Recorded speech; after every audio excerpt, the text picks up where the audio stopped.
our 5-minute devotion on this Thursday morning. We're talking this week about anxiety.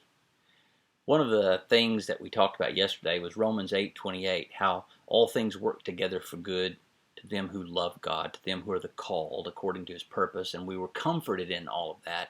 But we weren't told that everything that happens to us is going to be good. There's going to be times that we do experience hardship and sorrow, and there's going to be times that we bring these sorrows on ourselves through our own sinfulness. And that's something that we have to keep in mind. The promise of God is that all things work together for good to those who love Him, has something important impressed in our minds, that we are to constantly be focusing on making sure that our obedience to God is a real obedience, that it is not just an obedience with our lips, that we say we love God, but we don't obey God. He says, if you love me, why do you not do as I command you to do? A lot of our sorrows and our discontent and our anxiety can actually stem from disobedience. If you watch a child who is disobedient, many times they're downcast, they're not happy. If you watch even a dog, if the dog knows that it has not done what its master has told him to do, it seems like he droops his head, he tucks his tail. He knows he has displeased his master. When we think of our Lord Jesus Christ, the master of our souls, the sovereign King of the universe, and we know that we have trampled on His commandments, it ought to cause us anxiety. Part of the anxiety that's caused by that is knowing we've offended the Creator, who loves us and whom we have committed our love to.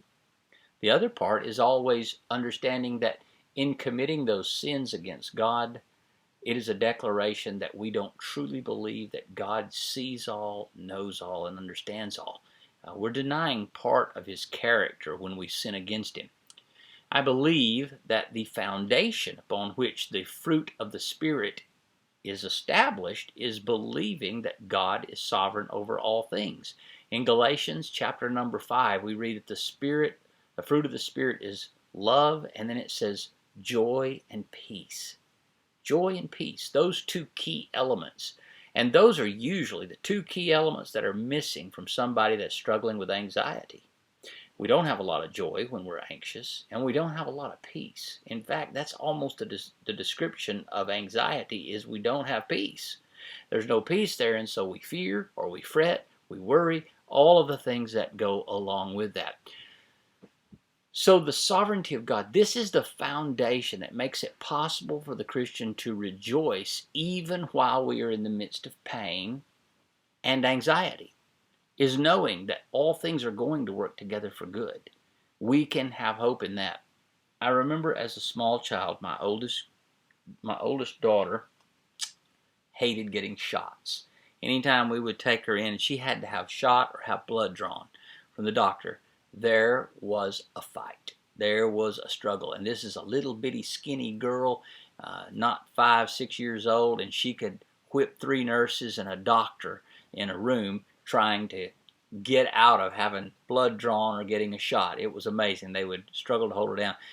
Any other time, the child was the most obedient child you could imagine. She was a very truthful child. She would do whatever you say. You say, stand here, she would stand there. Pick up your toys. But lay still so they can draw blood. Forget it. It was like this unrealistic, unnatural fear to having her skin pierced with that needle. And it caused a lot of pain. And just the thought of going to the doctor caused her a lot of anxiety.